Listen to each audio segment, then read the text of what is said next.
that I think this can go. I'm going to start the record option while I go through this part.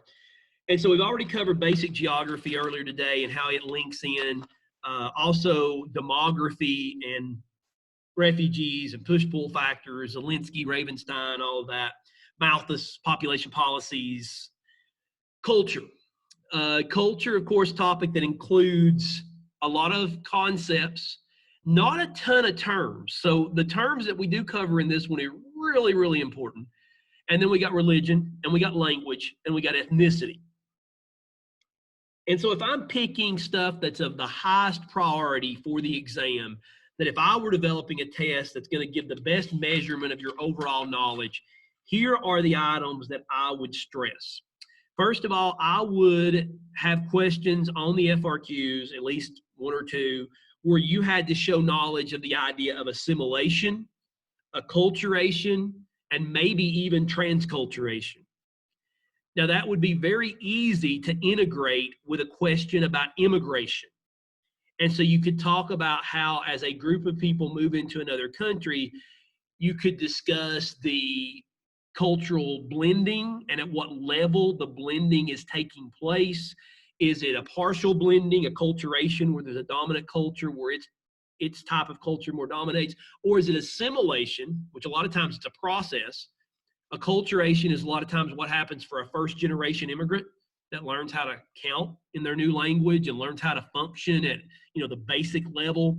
But then as they go on and years later, their grandkids or great-grandkids become assimilated, which means they basically become just like other people in that culture as far as the way they live, and they may entirely lose their language, which is kind of a cultural battle. And it's not the same as pop versus folk, but it's majority versus minority culture.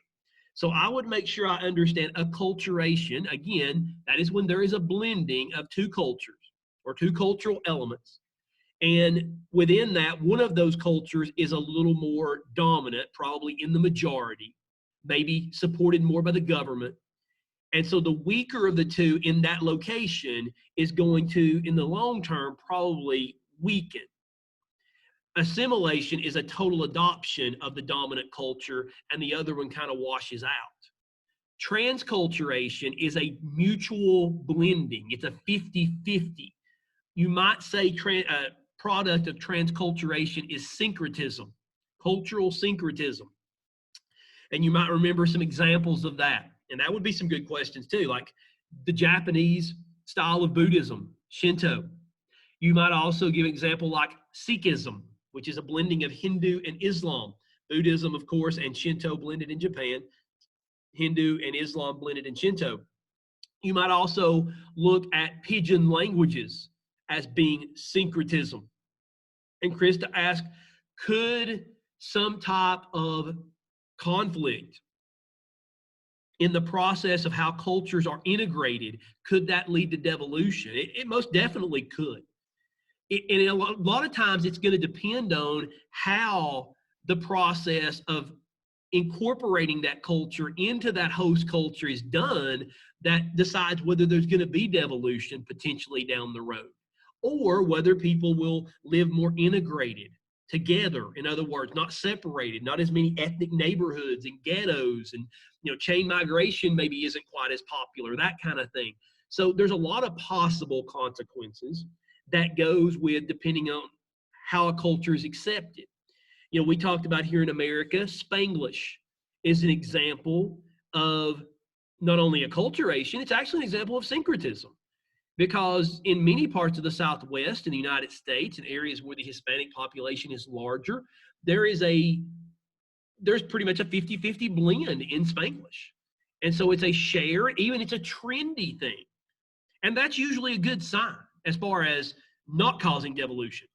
If syncretism becomes trending, if it becomes popular and accepted in the norm, then for the most part, it's probably not going to cause devolution. There may always be a naysayer or people out there who don't like what's going on, but for the most part, it can be beneficial. Now, I also want to bring, now geography can play a role. If the area that a group of immigrants might move into a country, that it is isolated from other parts of the country, that may cause more divergence. That's a possibility. But I want you to also understand the some of the dangers of if an immigrant group or any cultural group tries to totally keep themselves isolated from the other cultures or dominant culture, whatever the case may be. One, I want you to see how impactful that can be. When people don't interact very much, then their cultures diverge even more. And their politics typically then diverge. That's why we call them centrifugal forces, fugal. So that is likely going to cause hardship.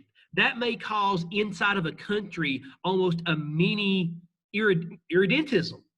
You may even see irredentism because you will see people in that country that create their own little, enclave, to use geographic terms, of their own culture, and then the rest of the country is different.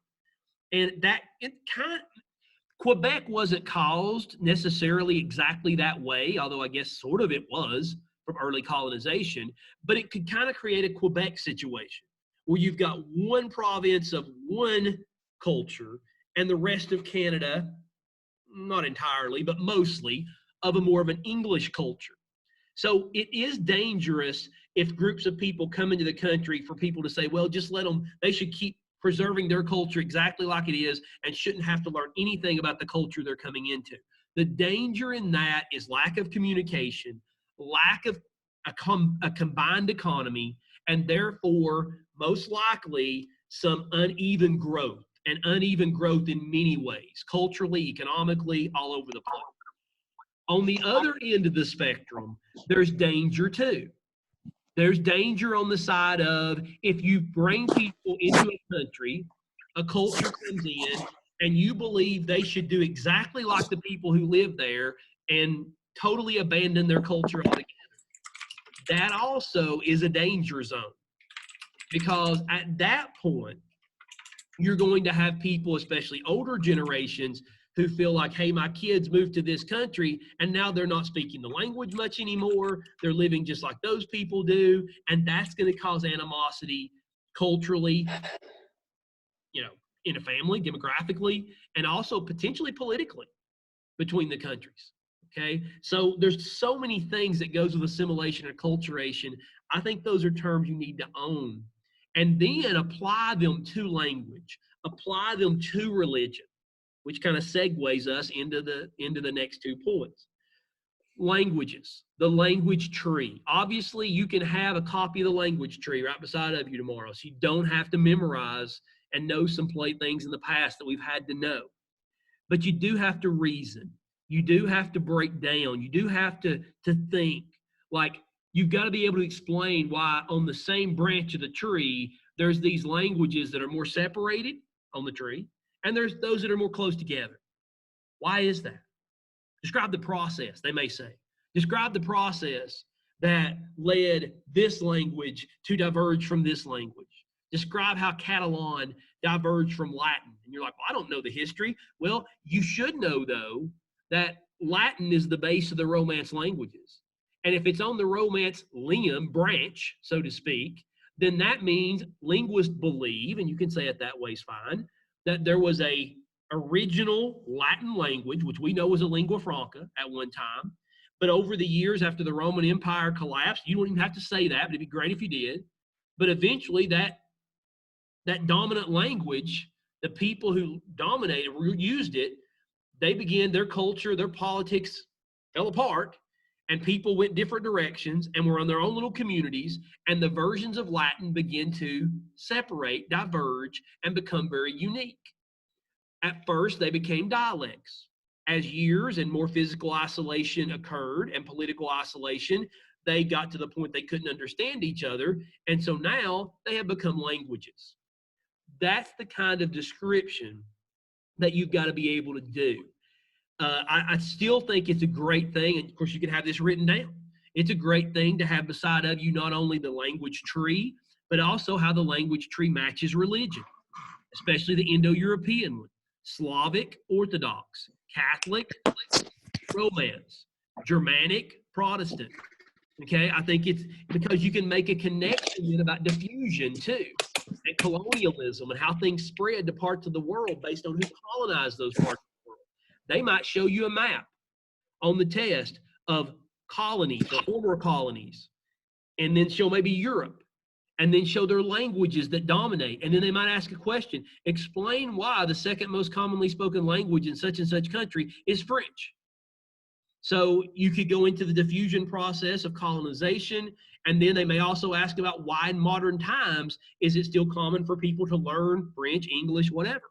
Then you might talk about globalization, lingua francas are the business languages of the world and how they help people make more money. Or in the case of Nigeria, how they help people communicate who speak different languages in the many different tribes.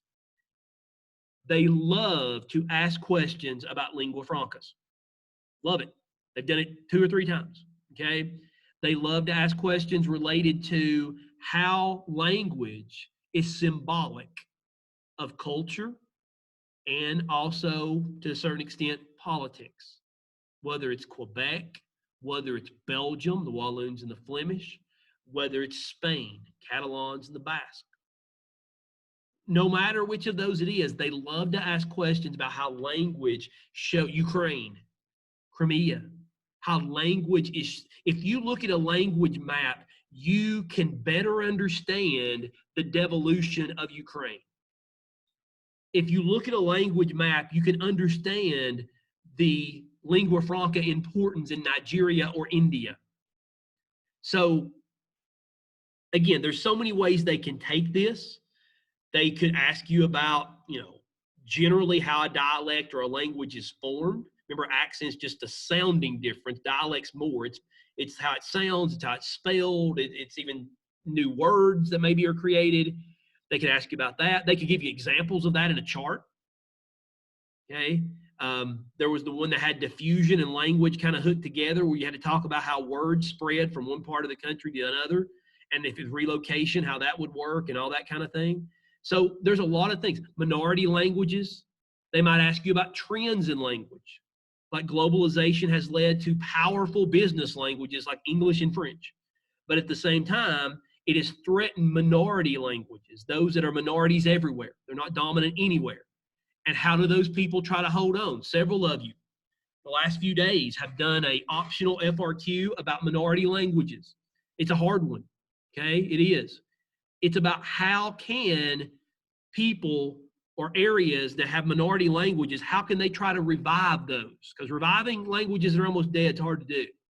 We know one language that was dead has been revived, and that's Hebrew, and we talked about that, but there were some unique circumstances. But the focus of that FRQ that a lot of you have done should have been mostly on what can the society do, a social reason, and what can the politics, what can the government do? Politically, the government could declare national, an official language, one of those minority languages, which means documents and paperwork, stuff like that, would be produced, and it would make it more formalized. Education then could be taught in that area. The government could also allow devolution, so the local level could decide what they want to do.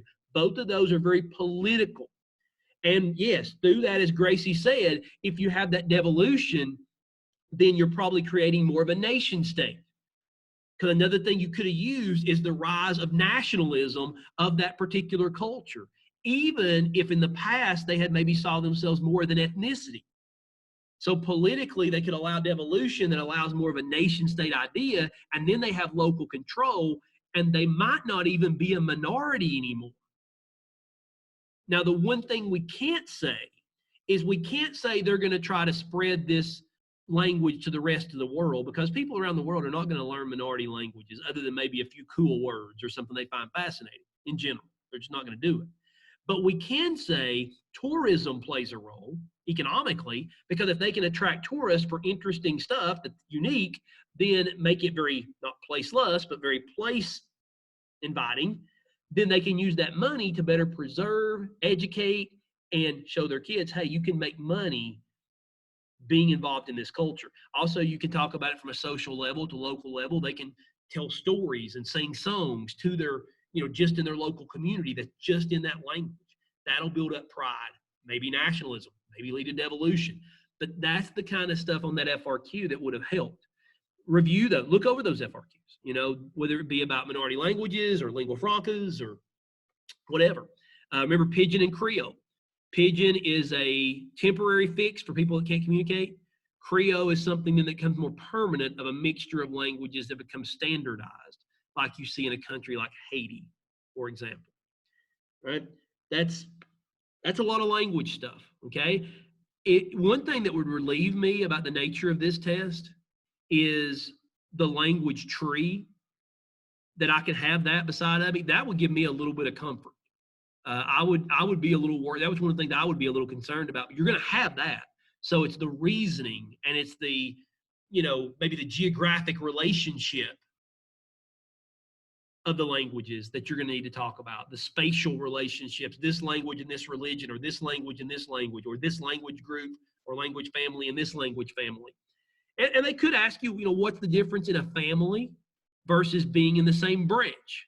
And if they ask you to describe something like that, and they might give you an example, now make sure if they give you examples, you use those examples if they ask you to explain your points, and don't just explain the point and not use the example. So if they say, describe what it means for Italian and French to be on the same language branch, then you need to talk about how they are both Romance languages, Italian and French. Therefore, it's believed they came from the same hereditary background in the relatively recent past, a few hundred years, of the Latin language, as opposed to if you were in a language family, it could have been thousands of years ago that a language diverged from each other. So I would come back and say, Italian and French people can understand certain words, especially verbs, stuff like that, in each other's languages because there still is familiarity, but you would have a really hard time having a conversation with each other, if that makes sense. Okay. So that's the direction I think is highly likely on language. Now, let me throw in, and again, I would connect religion with this because it's neat, I think, to do that, and helpful. Catholic, Romance, Protestant, Germanic, Slavic, Orthodox, like I said earlier, Arabic, Islam. Now, there's not an always to these, and you know that. For example, the Irish being Catholic is an exception to the rule. There's the Philippines are Catholic. That doesn't fit any rules, really. Indonesia's Muslim. That doesn't fit any rules. But again, you can have a religion map available if you need one.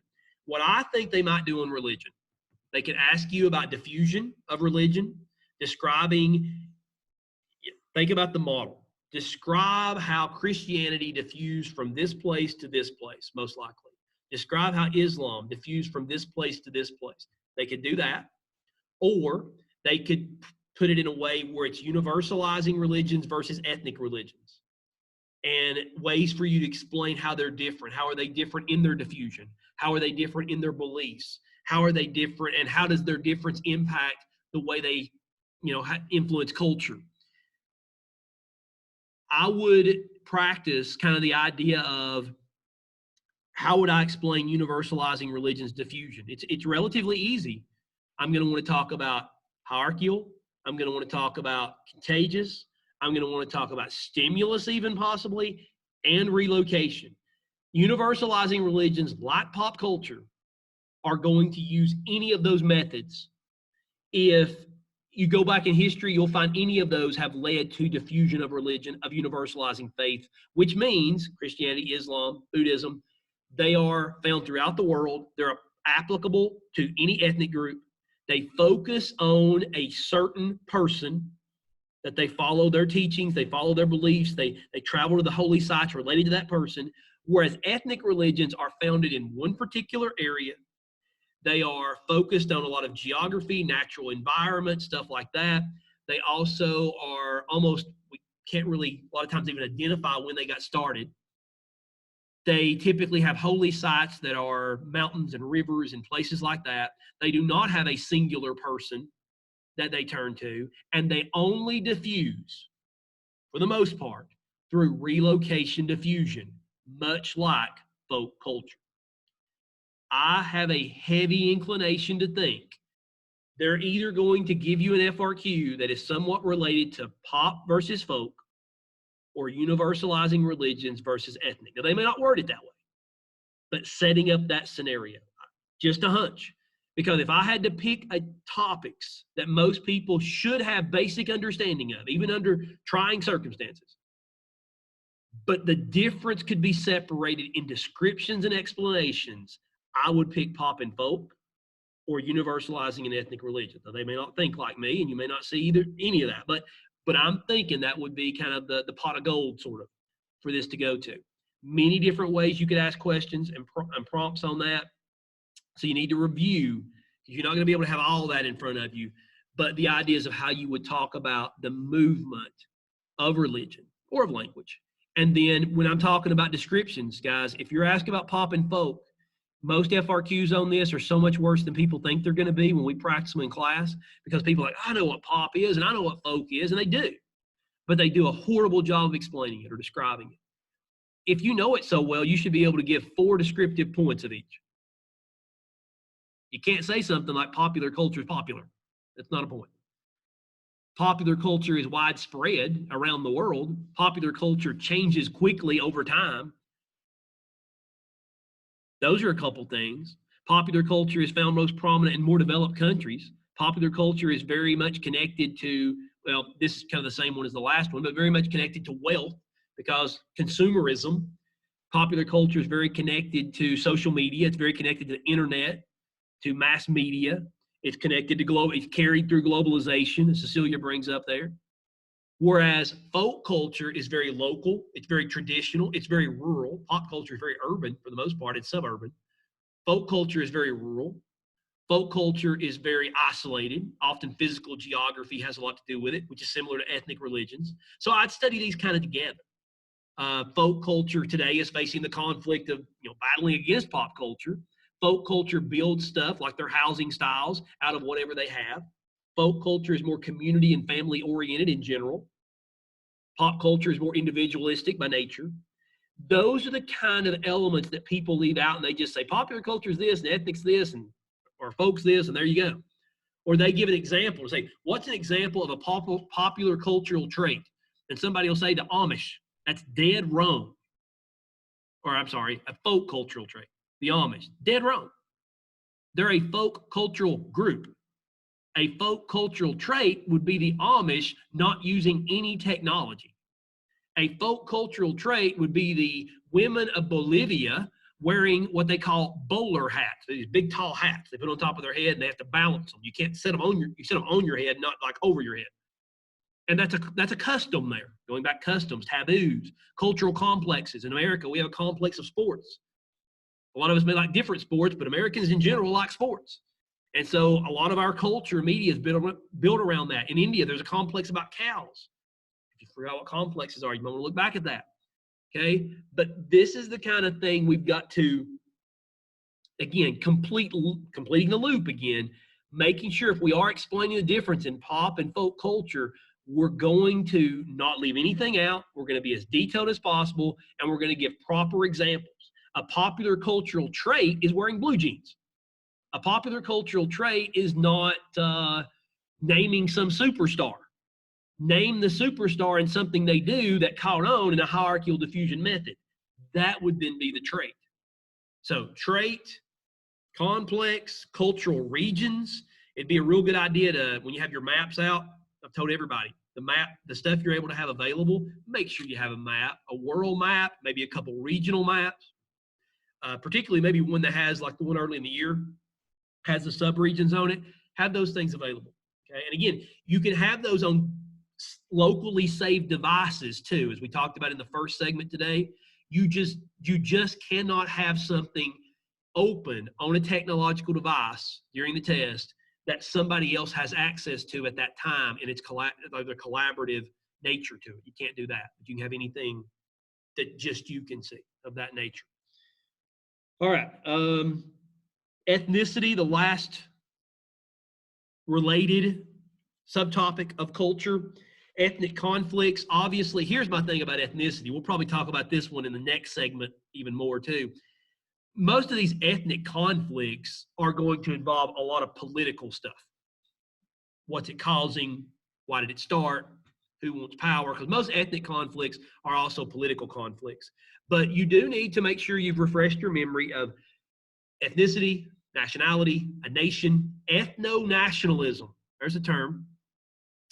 Ethno-nationalism is this idea of confliction or issues when a group who is an ethnic group, a culture group, begins identifying as they believe they should rule themselves, self-rule, self-determination, autonomy, or at least some autonomy.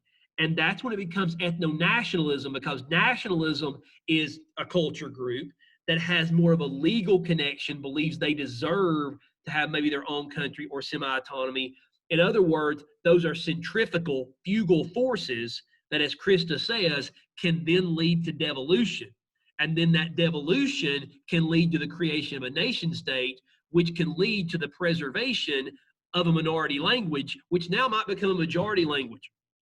And I'm tired going through that. Okay? But you see all the connections that go through all these processes. So review again, ethnicity at its basic level is culture group. Ethnicity is about taking your ancestry to a place and saying that's the culture I'm from.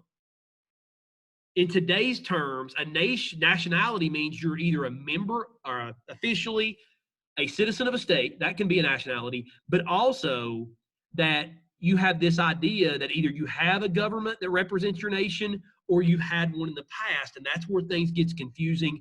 And that's where we've got to, this is another great possibility on the test. They could bring up the Kurds, stateless nation. They could bring up the Palestinians, stateless nation. Those would be my two prime examples. And then we also have multi-state nations, meaning that there are nations of people who live amongst many borders, like a lot of Africa. So there's a lot of conceptual ideas. You're thinking, well, I'm just going to explain it. I'm not going to use all those terms. My warning is when they grade this, they're going to look for proper term usage. And if you use proper terms in the proper manner, they're likely going to say point and go on because they want to grade quickly. You could still get points without using some of the terminology, but it's going to be more difficult because you're going to have to prove, it's almost going to have to be bulletproof, so to speak, that you've not made a mistake somewhere in your explanations. Ethnic conflicts, I know that's probably on some of your minds. See, again, this formatted test gives me a little less concern about that than I normally would have. They will still possibly ask you about an ethnic conflict, sure, okay? But at the end of the day, they're going to give you probably a map. They may give you a refugee, like demography, how many refugees have left the country. You're going to be given some information, and then you can have some information. So most likely they're going to ask you about maybe how this ethnic conflict in the world compares to another one that you can bring up and why it compares. Or maybe that's what they do. Compare the causes of this ethnic conflict to this ethnic conflict.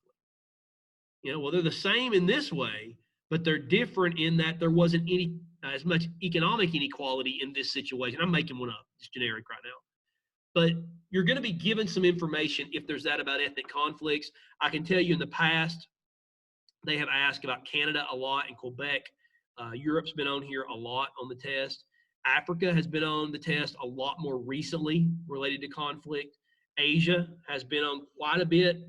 The one part of the world that has not been tested heavily, just throwing this out there, because I think this year all rules are off as far as I think they've recalculated, but Latin America has not been very heavily tested with maps. So makes me curious as to whether they would go there. And if they do, I think it might be more of a religion or a demographic type thing. Because when it comes to ethnicity in Latin America, really what you're dealing with, you've got some Creole, especially in the islands. There's a mixture of African, European, native roots. And so there's a Creole culture there.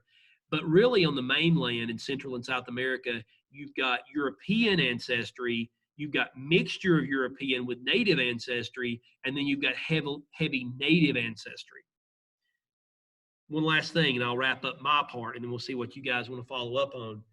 Some of you may remember the FRQ about Canada, where you had to explain how it's not a nation state, and most of you got 0 on that.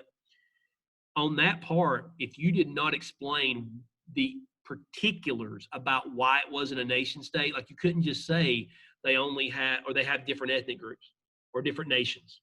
Accurate, you had to name the nations. And those of you who've not been with us on some of the other Zooms, I cannot stress enough how a specific example in a prompt, your answer to a prompt may be the clincher to you getting a point. So when you're explaining something, you're like, I've got this. Try in that explanation to include a detailed example. Even if you say, well, I've got to move on because I know there's going to be more questions on here that I could probably do. If you get done at the very end and you've only got one prompt left and you're not sure what the answer is, but you could go back and put a good example on one that you were pretty comfortable with, I would go back and put that example at this point. That's where I think we kind of are in looking at this. Okay.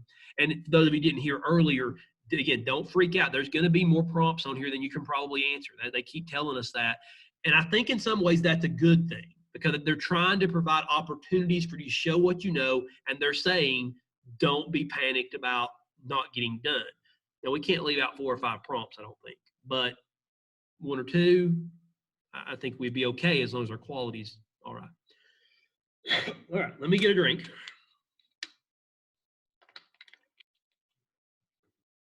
And stop the recording.